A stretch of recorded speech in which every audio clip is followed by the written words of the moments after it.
아멘.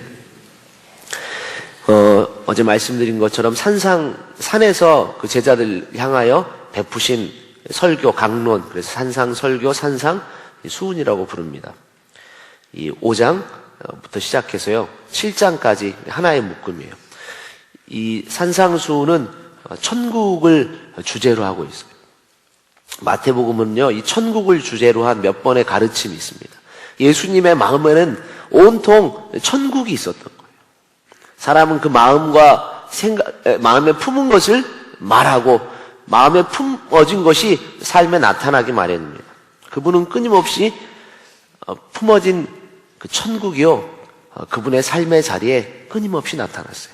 그분을 만나는 사람마다 천국을 얻고 돌아간 것입니다. 8가지 복을 예수님이 말씀하셨어요. 우리에게 진짜 복이 무엇인지, 천국의 삶을 산다는 것이 무엇인지, 그들에게는 어떤 유익이 있는지, 그것을 이 천국에 관한 설교 맨 첫 머리에 말씀하고 계십니다. 이것은요, 마치 천국 시민권자들에게 있어서는 헌법과도 같은 근본적인 정신이에요.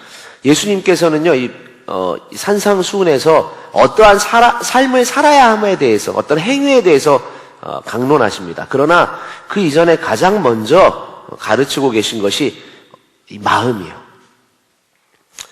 뭐뭐 하는 자는 8번 반복적으로 말씀하고 계세요. 우리 어떤 행위 이전에 사람의 그 마음이 중요한 것입니다. 인격이 중요한 것입니다. 그 사람이 예수님처럼 이 땅에 또한 천국을 가져오기 때문입니다.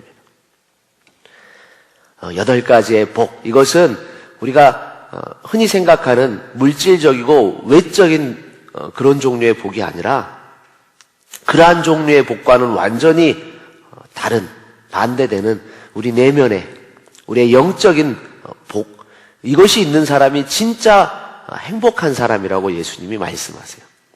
이것이 진리입니다. 예수님이 말씀하신 이것이 진짜 품어진 사람이 행복한 사람이에요. 거기에서부터 나오는 것입니다. 어제는 그 중에 이 4가지 복에 대해서 먼저 살폈습니다. 심령의 가난함, 애통함, 온유함, 의에 줄이고 목마름. 이게 있는 사람이 진짜 복 있는 사람이라는 거예요. 사람들 보기에 크고 화려한 무언가가 갖춰지고 뭔가를 성취한 사람이 복 있는 사람이 아니라 심령의 가난함 때문에 괴로울 줄 아는 사람이 복 있는 사람이라는 거예요. 자신이 하나님 앞에서 어떤 사람인지, 사람들 보기에 어떠함이 아니라 하나님 앞에서 자신이 어떤 사람인지 아는 사람, 그 사람은 어떻게 해요? 하나님 앞에서 애통함이 있는 것입니다. 이전에 느껴보지 않았던 감정은 관점이 달라질 때 나오는 거예요. 자신이 얼마나 벌거벗었는지, 눈 멀었는지, 얼마나 가난하고 비련한지를 알게 되면 울 수밖에 없는 거예요. 그렇게 주님 앞에서 우는 자는 진실로 살아계신 하나님의 위로를 받아요. 그의 인생은 변화됩니다. 그래서 그 마음이 부드러워지고 겸손해지고 온유해지는 거예요. 그 사람은 이제 세상의 어떤 욕망을 쫓는 인생이 아니라, 자신의 의를 추구하는 인생이 아니라 하나님 나라에 의해 목말라하고 굶주림을 느끼는 사람이 되는 것입니다. 그 사람이요, 복이 있다는 거예요. 왜요? 비로소 하나님의 의, 하나님의 구원으로 배부름을 알기 때문입니다. 여러분, 8가지 이 복에 대해서 말씀하시잖아요. 어떤 사람들, 가난한, 심령이 가난한 사람, 애통한 사람, 온유한 사람, 의에 줄이고 목마른 사람이 복이 있다는 거예요. 이러한 조건이 있는 사람이 복이 있는 것은 하나님께서 반드시 그것에 응한 갚음이 있기 때문입니다.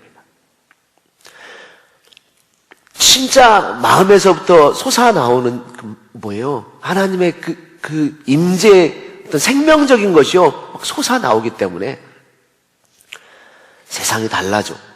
자신의 인생이 변화되고 이전과는 다른 자신의 살아있음을 느끼게 되기 때문입니다. 오늘은 이제 5번째에서 8가지 복을 살펴보기 원합니다. 오늘 그 첫 번째는 7절 같이 한번 읽겠습니다. 긍휼히 여기는 자는 복이 있나니 그들이 긍휼히 여김을 받을 것이며. 긍휼히 여기는 자는 누굽니까? 앞서 말씀드린 이 영적인 가난함, 또 그래서 하나님 앞에서 애통함이 있는 사람, 그리고 그분의 위로가 무엇인지 아는 사람이에요. 그러네 마음이 온유해지고 그리고 의에 줄이고 목말랐다가 배불러 본 사람. 다시 얘기하면 하나님의 긍휼이 무엇인지 아는 사람이에요. 하나님의 긍휼을 받아본 사람이 다른 사람을 향한 긍휼을 줄 수 있는 것입니다. 받았기 때문에 줄 줄 아는 거예요. 사랑도 받아볼 때 줄 줄 아는 것입니다. 이 긍휼히 여김을 받은 사람들은요, 뭔가 우리 주변에 있는 연약한 사람들, 소외된 사람들, 사람들이 불쌍해 보여요. 그들을 향한 불쌍함이 있어요. 심지어는 자기에게 잘못한 사람일지라도 불쌍해 보여요.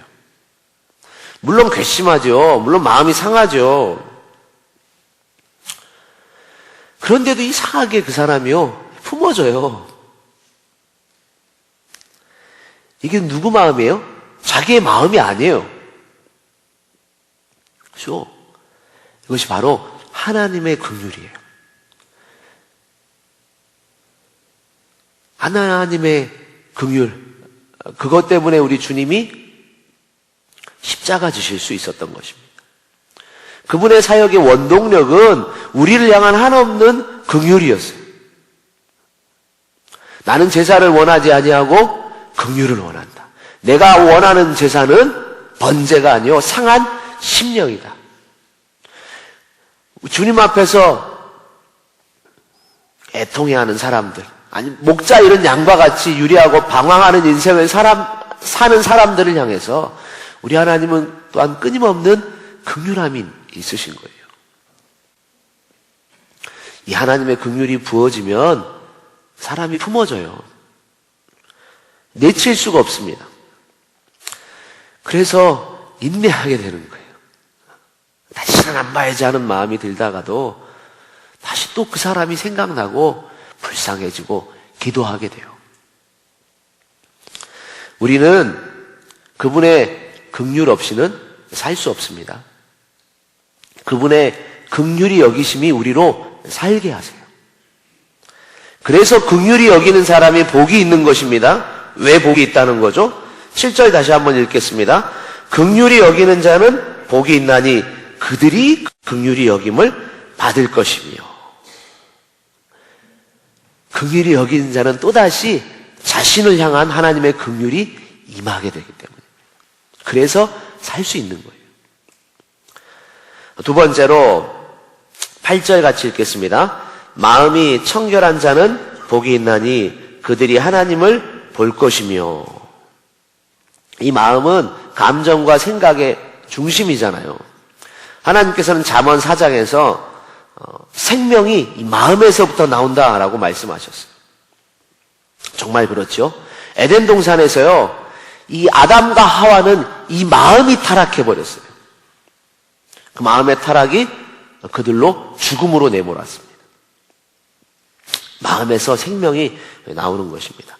사탄은 지금도요, 우리의 마음을 장악하기 원합니다.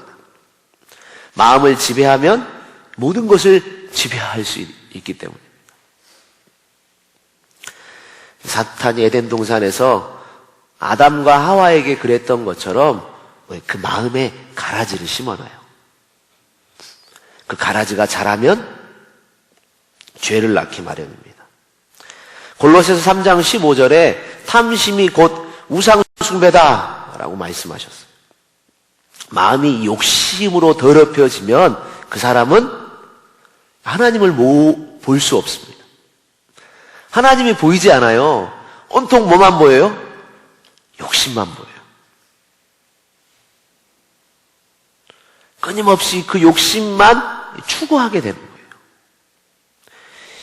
이 욕심에 만족을 얻지 못하면 불안한 것입니다. 자신이 비참하게 느껴지는 것입니다. 자기가 누군지 참으로 어떤 존재인지를 볼 수가 없는 거예요. 끊임없이 그 욕망의 노예가 되는 것입니다. 우리가요, 하나님 품을 떠나면 자유하다라고 착각하잖아요. 그죠? 내 뜻대로 살고 싶어. 아니에요. 하나님이 없는 사람은 종이에요. 세상의 종이에요.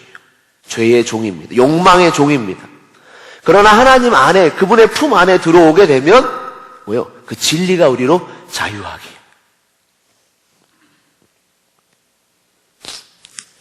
어떤 사람은요, 돈만 보여요.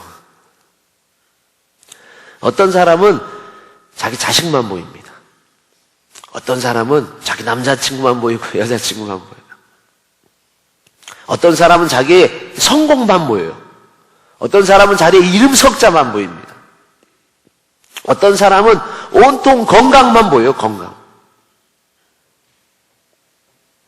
어떤 사람은 스포츠, 어떤 사람은 술, 어떤 사람은 이성, 음란.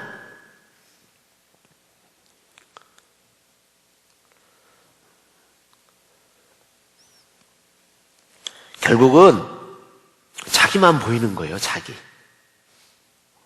이런 사람에게는 하나님이 보이지 않아요. 그래서 이걸 뭐라고 부르시는 거예요? 이 탐심을 우상 숭배라고 부르는 거예요. 이게 치워질 때 비로소 내 안에 계신 하나님이 보여요. 그래서 마음이 청결한 자는 복이 있나니 그들이 하나님을 본다라고 말씀하셨어요. 이게 쉬운가요? 어려운가요? 여러분 하나님을 보고 계세요? 우리가 뭔가를 내려놓는다. 자기 십자가를 진다. 자신을 부인하고 자기 십자가를 진다. 이거 어렵게 생각합니다.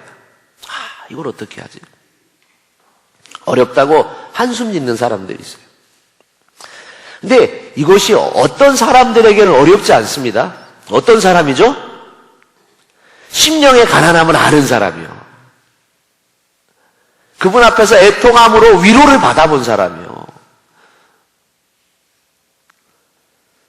그렇죠. 그래서 온유함이 있고 의에 줄이고 목말라 하다가 배불러 본 사람, 주님의 긍휼하심을 오늘도 경험하고 있는 사람, 이 사람에게는 세상 욕심이 보이는 것이 아니라 그 긍휼을 베푸신 그 사랑의 하나님이 보이는 것입니다. 어떤 목사님은 심지어는 24시간 예수를 바라보자라는 운동을 펼치고 계세요. 그것이 가능하다는 거예요. 예수님을 바라보면 사랑하게 돼요. 그분을 더욱 사랑할 수 있게 되는 것입니다. 이 십자가의 사랑을 진짜 경험한 사람은 예수님만 추구하게 됩니다. 마음이 청결한 자는 복이 있습니다. 그분을 보게 됩니다. 세 번째로 9절 같이 한번 읽겠습니다. 화평하게 하는 자는 복이 있나니 그들이 하나님의 아들이라 일컬음을 받을 것이며, 화평하게 하는 자가 복이 있습니다. 전체적으로는 7번째 복이죠. 이 마음에 화평이 있는 사람이라는 의미가 아니라 적극적으로 삶의 영역 가운데 화평을 이루어내는 사람이에요. 소위 피스메이커. 이게 그냥 되는 것이 아니라, 여러분 팔복은요, 어떤 개개의 하나의 어떤 복, 그래서 이런 복이 있는 사람, 저런 복이 있는 사람, 저런 복이, 그런 복이 있는 사람, 8종류의 사람을 얘기하는 게 아니에요. 진짜 인격적으로 나를 사랑하신 십자가의 예수님을 만난 사람은 이 8가지의 성품이 우리 마음 안에요, 부어지기 시작한. 우리 안에 진짜 예수님을 만난 사람들의 마음 안에 있는 심어지기 시작하고 자라기 시작하는 신앙의 인격이에요. 심령의 가난, 애통, 온유, 의에 줄이고 목마름, 긍휼, 마음의 청결함이 있는 사람은 필연적으로 화평케 하는 사역을 감당하게 됩니다. 이 화평이라는 말은 히브리어로 샬롬이라는 말이에요. 이 샬롬은요, 사람의 노력으로 성취할 수 있는 것이 아닙니다. 이 샬롬을 이루기 위해서 누가 오셨어요? 예수님이 오셨어요. 하나님의 아들 되시는 그분이 십자가 지셔야만 비로소 샬롬이 오는 것입니다. 이것은 오직 하나님의 선물이에요, 선물. 그럼 우리가 어떻게 화평케 하는 사역을 할 수 있습니까? 내 안에 계신 그 예수님을 따라가면 화평케 하는 사역이 이루어지는 것입니다. 그래서 이 화평케 하는 자들에게 복이 있는데 어떤 복이 있어요? 하나님의 아들이라 일컬음을 받으리라. 왜 그래요? 이 화평케 하는 사역은 하나님의 아들 되신 예수님의 사역이에요. 우리가 그분을 따라가고 우리의 삶의 영역에서 분열을, 사람과 사람 사이의 분열을, 사람과 하나님 사이의 분열을 우리가 중재하는 사람이 될 때 사람들은 우리에게 하나님의 아들의 모습을 보게 되는 것입니다. 예수님을 닮아가는 거예요. 그래서 하나님의 아들이라 불리는 것입니다. 여기에는 희생이 따릅니다. 마태오 5장 44에서 45절에 너희 원수를 사랑하며 너희를 박해하는 자를 위하여 기도하라. 이같이 한즉 하늘에 계신 너희 아버지의 아들이 되느니. 역시 똑같은 말씀을 하시죠. 너희 원수를 사랑하라. 너희를 박해하는 자를 위하여 기도하라. 이게 윤리적으로 할 수 있는 거냐고요? 어떤 우리의 노력으로 이러한 것들을 할 수 있냐고요? 이건 우리의 노력으로 할 수 있는 그러한 것들이 아닙니다. 근데요, 끊임없이 우리의 삶에 하나님의 긍휼을 경험하고 또 경험하고 마음의 가난함을 또 우리 주님으로 말미암아 체험받는 사람들, 주님 안에서 오늘도 그 감격에 눈물이 있는 사람들은 뭐예요? 사랑할 수 있게 되는 거예요. 원수를 어떻게 사랑해요? 또 원수를 위해서 기도할 수 있게 돼요. 이것이 세상과는 다른 사람이에요. 천국의 삶을 사는 사람들입니다. 우리가 하려고 해서 되는 것이 아니라 그렇게 하게 되는 거예요. 그래서 내 감정대로 하는 것이 아닙니다. 그 전능자의 그늘이라는 책을 썼던 그 선교사님이 있어요. 자신의 그 남편을 포함한 5명의 선교사가 아마존 오지에 들어가서 어떤 부족이었냐면 끊임없이 이 부족 안에서 어떤 가족들끼리 가문 단위로 서로 불신 속에서 서로를 끊임없이 죽이는 그런 종족이 있었어요. 툭 하면 죽입니다. 툭 하면 보복하고 툭 하면 가서 죽여요. 근데 그 종족을 품은 외국인 선교사들이 있었어요. 그들이 그들과 접촉하고 그들에게 복음을 전하던 중에 그들의 창에 5명의 선교사가 다 순교당합니다. 근데 그들의 부인들이요, 놀라운 것은 그 원수 같은 자신의 사랑하는 하나뿐인 남편을 앗아간, 죽음으로 몰아간 그 사람들을 용서하고 그 오지에 남아서 그들을 위한 사역을 계속해서 펼쳐갔어요.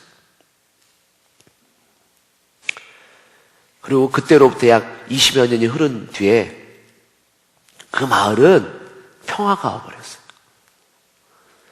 그 마을의 90%가 넘는 사람들이 예수님을 영접하고 예수님의 제자가 됐어요. 여러분, 화평케 하는 사역에는 희생이 따릅니다. 그 희생을 먹고 우리 이 땅에서도 오늘과 같은 영적인 번영이 온 것입니다. 하나의 밀이 땅에 떨어져 죽지 아니하면 하나의 그대로 있지만 그 밀이 죽으면 많은 열매를 맺는 것입니다. 화평케 하는 사역이 복음을 전하는 사역이고 선교지에 가서 그 어려움 가운데서 사역하게 할 수 있는 원동력이고 그리고 또한 중보기도가 그런 사역입니다. 그들을 위해서 기도하라. 너희를 박해하는 자들을 위해 기도하라. 우리의 그 중보기도가 하나님의 보좌를 움직이는 기도입니다. 그렇죠? 이것이 화평케, 중보, 그죠? 하나님과 사람 사이에 그 막힌 담을 허문, 그 기도예요. 정확하게는 예수님만이 유일한 중보자 되시기 때문에 중보적 기도라고 할 수 있어요. 마지막 8번째 10절 같이 읽겠습니다. 의를 위하여 박해를 받은 자는 복이 있나니 천국이 그들의 것임이라. 11절, 12절도 같이 읽겠습니다. 나로 말미암아 너희를 욕하고 박해하고 거짓으로 너희를 거슬러 모든 악한 말을 할 때에는 너희에게 복이 있나니 기뻐하고 즐거워하라. 하늘에서 너희의 상이 큼이라. 너희 전에 있던 선지자들도 이같이 박해하였느니라. 욕하고 박해하고 거슬러 악한 말을 하고 미워하고 따돌리고 또 선지자들이 당했던 것처럼 순교를 당하고. 근데 이런 사람들이 복이 있다는 거예요. 굉장히 역설적이죠. 살고자 하는 자는 죽고 죽고자 하는 자는 산다라는 말씀이에요. 여러분, 이런 사람이 복이 있어요. 결국 우리가요, 진짜 예수를 닮아가는 삶을 살게 될 때 이러한 일들도 감당하게 되는 거예요. 여러분, 순교. 누군가로부터 내가 듣지 못했던 그런 욕과 비난을 듣는 것. 이게 견딜 수 없는 거잖아요. 정말 어려운 일이잖아요. 어떻게 이렇게 하지? 자기 십자가를 지고 예수님을 따르라고 하는데, 야, 어떻게 그렇지?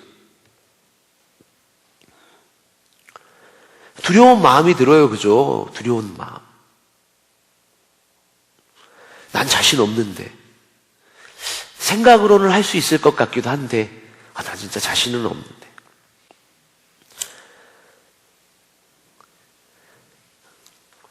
여러분, 하나님께서요, 감당할 힘을 주시는 것입니다. 두려워하지 마세요. 하나님께서 감당할 힘을 주시기 때문에 감당할 수 있는 것입니다. 사도행전 5장 41절에서 사도들은 그 이름을 위하여 능욕받는 일에 합당한 자로 여기심을 기뻐하면서,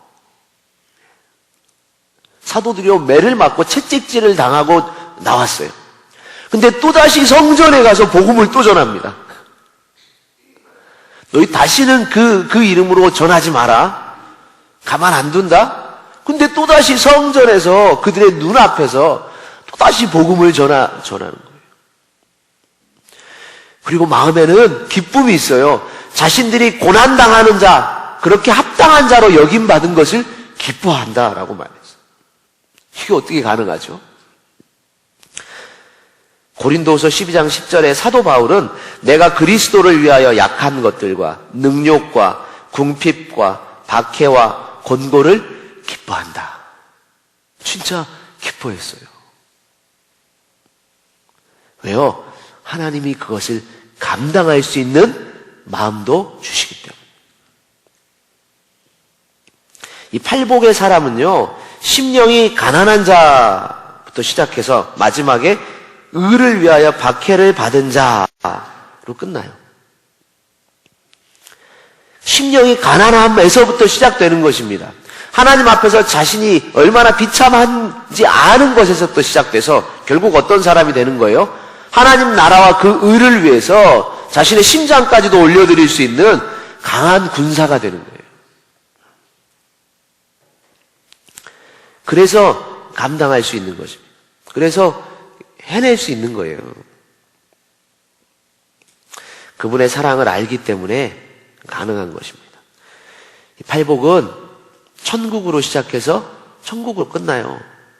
마음이 가난한 자는 복이 있대요. 왜요? 천국이 저희의 것입니다. 의를 위하여 박해를 받은 자는 복이 있나니 천국이 그들의 것입니다. 온통 천국이에요. 천국. 우리 하나님이 우리에게 주기 원하시는 그 복은 천국이에요. 천국. 팔복의 사람은 천국을 누리는 사람들의 이야기입니다. 왜 이 사람들은 천국을 누릴 수 있는 것입니까? 이 사람들이 천국을 갈망했기 때문이에요. 여러분 어떻습니까? 여러분의 가정에서 또는 학교에서 또는 직장에서 또는 저 멀리 선교지에서 하나님의 나라를 갈망하는 그 사람들을 통해서 우리 하나님은 오늘도 역사하십니다. 하나님의 나라를 갈망하는 사람들. 그 사람들은 고난과 어려움 속에서도 감당할 수 있는 힘이 부어지는 사람들이에요. 우리 직장에서 때로는 내가 믿는 자라는 이름으로 어려움을 당하고 또는 손해를 보는 경우가 있습니까? 하늘에서 이들이 받는 상이 크다 말씀하세요. 하늘에서 큰 자라 일컬음을 받는 것입니다. 어린 아이들도요, 고등학교 다녔던 여학생이 학교에서 왕따 친구를 품었어요. 품어진 거예요. 긍휼해진 마음이 들어온 거예요. 그래서 그 아이를 품고 그 아이를 위해서 기도하고 어울리기 시작했어요. 똑같이 근데 왕따를 이렇게 가하는 친구들로부터 어려움이 막 밀려왔어요. 마음이 힘들었어요. 눈물로 하나님 앞에 기도했어요. 하나님은 감당할 수 있는 힘을 주셨어요. 그래서 그 아이가 왕따 당하는 그 아이를 품고 지속적으로 함께하며 그래서 예배를 드렸어요. 결국 어떤 일이 벌어졌어요? 이 자리에서 간증을 했잖아요. 그 여학생이. 나중에는 많은 아이들이 그 아이와 함께 예배하는 예배 모임이 형성됐어요. 그리고 그 왕따 당했던 그 아이가 예수님을 영접했고 그 부모가 예수님을 영접하고 교회에 출석하기 시작했어요. 그 아이 때문에, 그 아이의 그 빛나는 모습 때문에 어떤 남학생이 잠실에서부터 우리 교회까지 주일마다 왔어요. 그 아이도 이 아이 때문에 예수님을 영접하게 됐어요.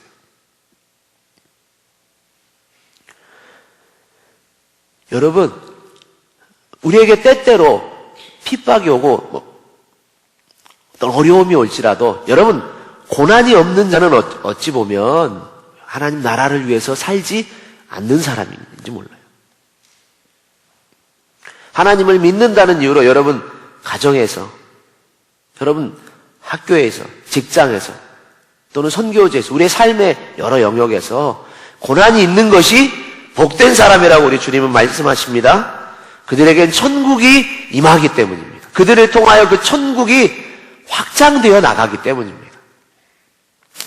이런 복이 우리 모두에게도 있게 되기를 축복합니다. 8가지의 복.